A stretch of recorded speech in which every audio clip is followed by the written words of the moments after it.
Halo, assalamualaikum teman-teman. Saat ini saya sedang menggunakan lensa 7 artistan 1,8 25 mm, dan untuk kitnya sendiri saya menggunakan EOS M3. Ini adalah lensa murah kere hore. Nggak buat teman-teman lah, ini mah referensi ya. Tetapi untuk saat ini tidak akan saya bahas seputar lensa ini. Tapi kalau kalian penasaran menggunakan lensa ini, mungkin hasilnya seperti ini.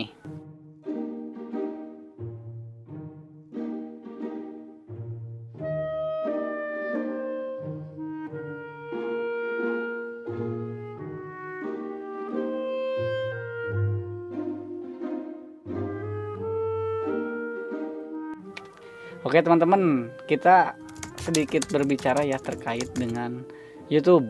Nah, dulu saya membuat konten YouTube ya. Awalnya ya bikin konten cover lagu, ingin menyalurkan hobi saya yang suka sekali bermain gitar. Terus ada orang yang nyanyi. Tujuannya cuma itu saja sih.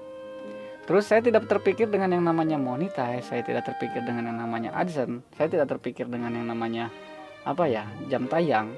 Cuman jujur saja waktu membuat konten YouTube saya hanya terpikir subscriber. Sering melakukan konten cover lagu yang dimana saya harus memerlukan vokalis, bergantung kepada orang. Yang namanya bergantung kan tidak selamanya orang itu bisa yang kita harapkan.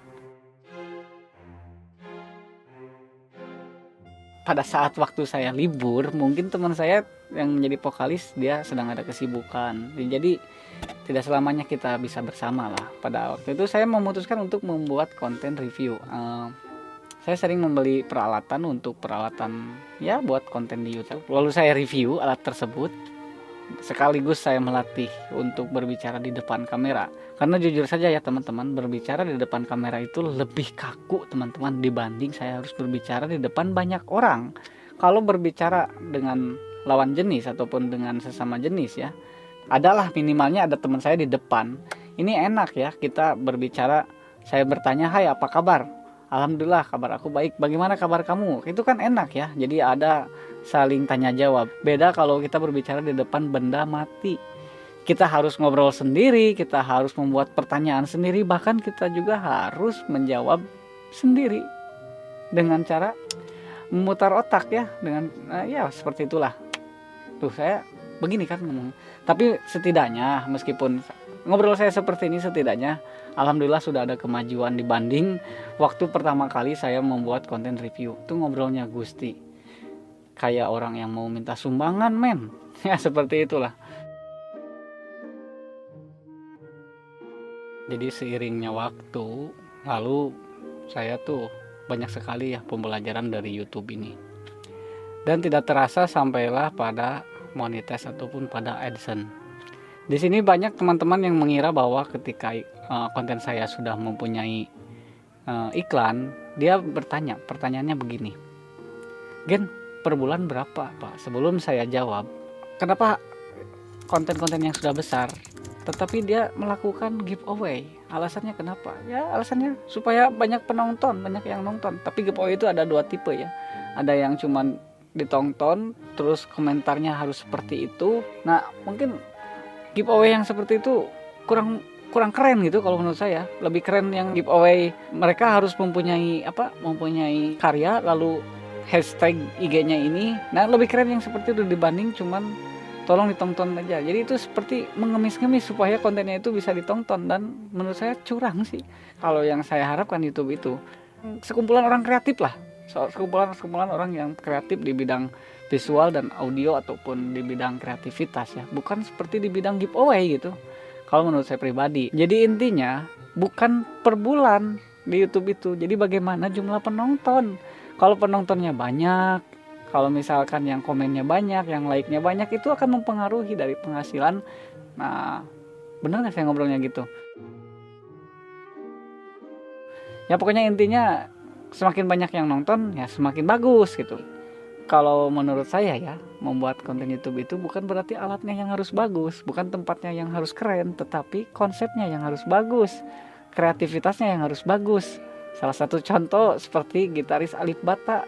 Lihat tempat lokasi dia untuk bermain gitar, lihat penampilan dia, lihat kameranya pakai kamera apa, tetapi ininya men, tangannya seperti ada 20 ya jarinya kalau menurut saya. Penyiar stylenya bagus.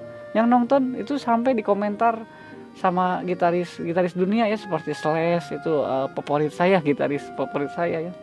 Ya seperti itulah contohnya ya. Atau saya membuat konten ya, konten yang memang saya juga heran, wah ternyata banyak juga yang nonton. Saya cuma bermodalkan clip on dan HP Oppo, itu saya membuat konten seputar indera penciuman hilang. Itu aduh, saya tidak menyangka yang nonton tuh lumayan bagi saya ya. Konten tersebut itu adalah konten yang paling banyak ditonton ketimbang saya membuat konten seperti film pendek, membuat konten cover lagu yang memang prosesnya itu harus menggunakan alat yang tidak murah gitu lah. Terus mau mencari tempat yang bagus, terus mencari vokalis yang bagus, mencari model atau modeling yang bisa berperan. Tapi yang nonton kalah men dengan yang hanya bermodalkan clip on dan HP doang. Catatan ya, artis ternama yang sudah lama dulu itu akan kalah dengan orang kampung. Dulu sebelum ada YouTube saya tidak kenal dengan yang namanya Alip Ba Ta. Yang saya kenal cuman Ed Sahani ataupun siapa ya, gitaris-gitaris yang nongol di TV gitu. Dan setelah adanya YouTube ternyata kok ada gitaris yang seperti Alip Ba Ta gitu. Zaman dulu saya SMP kalau mau masuk TV itu berat men, berat syaratnya. Saudara saya itu kan pernah mempunyai manajemen ya. Sebut saja itu pedangdut Rudista, seperti Rudista. Saya pernah lihat list harganya, seperti penayangan jam berapa itu beda-beda. Pada saat pagi-pagi sampai zuhur itu harganya lebih mahal ya dibanding ketika malam hari. Itu pada waktu zaman dulu sebelum ada YouTube. Nah sekarang ada YouTube, ini kesempatan buat kalian untuk mengembangkan kreativitas, untuk mengembangkan ya siapa tahu rezekinya ada di sini teman-teman. Jadi kalau buat untuk konten kreator yang harus menggunakan giveaway, aduh itu buatlah konten yang bisa mencerdaskan anak bangsa. Ya kita buat konten apa saja lah, konten informatif, karena di negara kita ya, yang saya lihat konten-konten seperti edukasi yang seperti itu yang nontonnya tidak begitu banyak. Tetapi kalau konten yang seperti esek-esek, yang konten seperti ya yang tidak ada faedahnya itu lebih banyak ditonton dibanding yang banyak faedahnya. Mencerminkan situasi di Indonesia mau bagaimana lagi ya, memang seperti itu situasinya ya. Tapi setidaknya kan kita sebagai kreator ataupun sebagai apa ya yang berkecimpung di dunia itu ya, berikanlah konten yang bisa mencerdaskan anak bangsa ya. Itu juga suatu bentuk ibadah ya. Nah begitu teman-teman, mungkin yang bisa sampaikan terkait dengan pengalaman saya membuat konten di YouTube ya, seperti itulah teman-teman. Ya udahlah, nanti kapan-kapan kita akan ngobrol-ngobrol lagi seputar dengan YouTube ya, lebih luas lagi. Ini saya sambil melatih pembicaraan saya, langsung direkam tanpa dikonsep, mudah-mudahan bisa dimengerti. Geni Nugraha, assalamualaikum.